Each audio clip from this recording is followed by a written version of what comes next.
Hey everybody, welcome to the ANDIKA Bulletin for Tuesday, the 18th of February 2025. It's currently 19 minutes to 11 in Queensland. Now, big day today. RBA will be making a decision. We'll come to that in a moment. At the moment, the ASX 200 is down 40 points at 84.97, so we're having a little bit of a breather. We had no guidance from the US market last night because they were closed for President's Day. In terms of company reporting, BHP reported their half profits and financials, and they're currently up 21 cents at $41.01.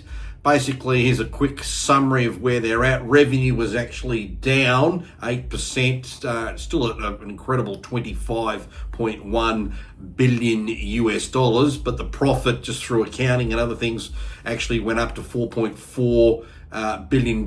But they also did cut the dividend. It's 50 US cents, so when we do the conversion, it'll be a little bit higher than that in our pockets, but this time last year it was around 72 cents US. So there's a bit of a mixture in all that at the moment. It seems the market is generally happy just with the BHP result at this time. And my other little favourite that I've been punching around for the last couple of weeks, those who've been following my channel will know this, Sigma Health. There's the guys that now own Chemist Warehouse. Well, the first day out of their trading since they merged, they're having a down day. So they're down 7 cents at $3.20. The last 3 days have all been a nice upward and positive sort of trading day run. If we have a look here on the chart, just going back 15 minutes, we can just see it's been a good power run up, and today they're taking a bit of a breather, and that's sometimes what happens in marketplaces. Now, RBA rate cut. Everyone says, oh, well, even I'm saying rate cut. I'm already, by suggesting that. Basically, let's look at the probability. Now, as at the 17th of February, the ASX 30-day interbank cash rate futures for February 2025 contract was trading at 95.74, and that is indicating a 90% expectation of an interest rate decrease down to 4.1% at the next board meeting, which is later this afternoon. So we're currently cash rate of 4.35. The market's basically saying a 90% chance it's going to go down 25 points down to 4.1%.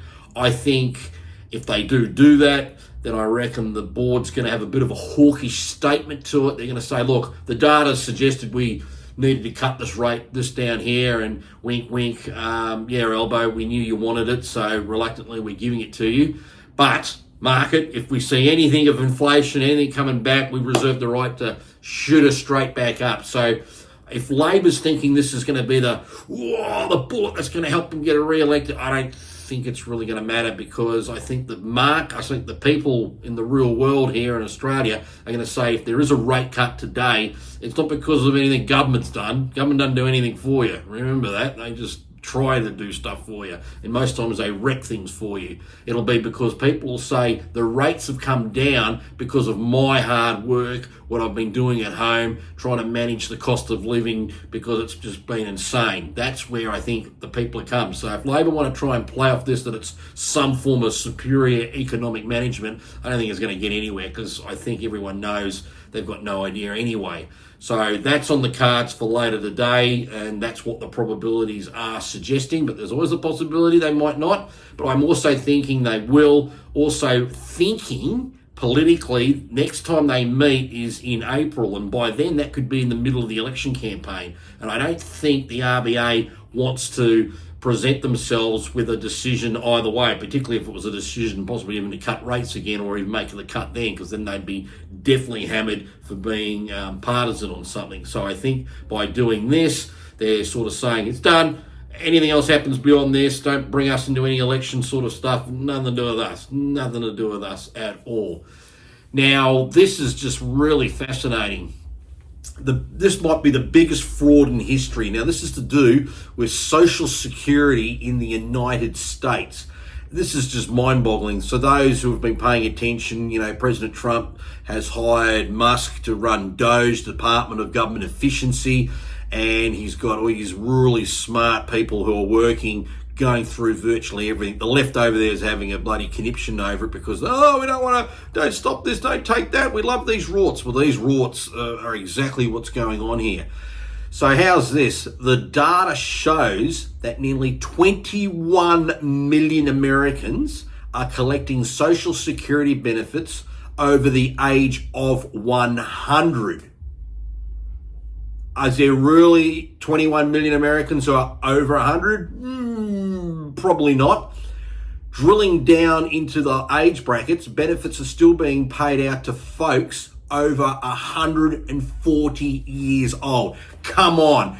Nobody believes someone is alive in the United States, or for that matter anywhere in the world, is 140 but still happens to be getting Social Security. What's happened is those people have obviously passed away who had a Social Security number, but through failures of the system, that number's been, hijacked by somebody else, and they're now still claiming their Social Security. These people are so bad running it in the United States, they don't ever think to turn the switch off on what they know is obvious fraud going on.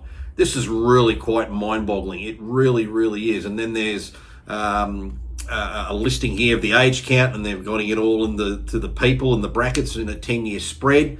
One ex-user pointed out that in 2023, data showed the US population around 335 million people. However, Musk's data, likely from Doge's Big Balls analyst, that's true, that's his nickname, Big Balls, shows 394 million names on the Social Security Administration database.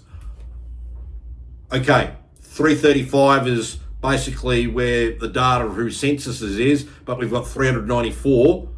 We're talking 60 million more people than what we think are here, and nobody prior thought, gee, I wonder what's going on with all these extra people that we're paying out. It is unreal. And you're looking down in terms of what this could actually represent in terms of potential money saved. If Doge's numbers are right, 522 billion, or 1/3 of all spending on Social Security each year, is fraudulent. Think of that. There's $500 billion US alone. And there are people in the United States going off their brain because Trump decided to go and have someone actually look at everything. And it's unreal. Now, the US spends roughly $6 trillion a year. They take in through taxes 4. They're in a permanent deficit, therefore, of $2 trillion. The GOP for the next 4 years have already suggested they will need between 3 and 4 trillion just to keep things trucking along anyway. So unless they make savings somewhere, or they go raise taxes, or they get so much, better economic growth that like the natural taxes there just rise like a rising tide, and therefore they can narrow that gap, they're going to have to do this. But the thing is, we need to do this in Australia. But no, we're not that smart. Now, credit to the opposition. They got Senator Jacinta Price. They're making her their so-called shadow minister for Doge. But at the moment, that'll be small beer stuff. This is the sort of thing, root investigation across the whole board. So I thought that was worth mentioning because this is just mind-boggling. No one's ever had someone take this sort of mindset, get someone like Musk, who is extremely intelligent, who runs very, very big businesses, not just Tesla. He also runs SpaceX. The guy shoots freaking rockets into the space and has a machine that can catch them when they're coming back down. He's got a tunnel company. He's got the Neuralink company where he's actually going to get it to the point they can have people who can't speak or have got disabled, with their physical aspects and their limbs. They can't type, but they can have a neural net plugged into their head, and they'll be actually generally be able to communicate with the computer and interact quicker than what I can type and everything else. I mean, God knows where that'll end up in terms of the thing. They'll probably be able to fix people that are paraplegic and even quadriplegic. The science is just incredible. Anyway, I'm rambling a bit, but we're talking about he's got a guy who's come in to come and help to do all this. And it's just about going through and finding efficiencies where possible, because government's just gotten so bloated. And, we need to wake up to this too, because if you think about it, we're all taxpayers in this country, but our taxes aren't really being, spent really, really well. Imagine if they were spent accurately well, like a business would have to spend them accurately well. That doesn't get the ability to have, let's just blow this on this woke or gender thing and this virtue signaling thing over here, or screw it, let's just pay these contractors 2 times more than what the market price is. We don't care. Hey, it's someone else's money. If they were spending our taxpayers' dollars better, we would actually have lower taxes because of that. But because they're not, look at the NDIS in this country, $44 billion, and they reckon inside 10 years, that's 10 years, it'll double. That's $88 billion. The ministers in charge today sent a tweet out a week ago and said 5.5 million Australians are classified as disabled. That's 20% of the population. It's not exactly something I would really want to promote, that, 1 in 5 Australians are disabled. I mean, give me a break. We've got so many things really, really wrong. But anyway, bit of a rant. I'm trying to make sure I don't go too off with all the F-bombs and everything else.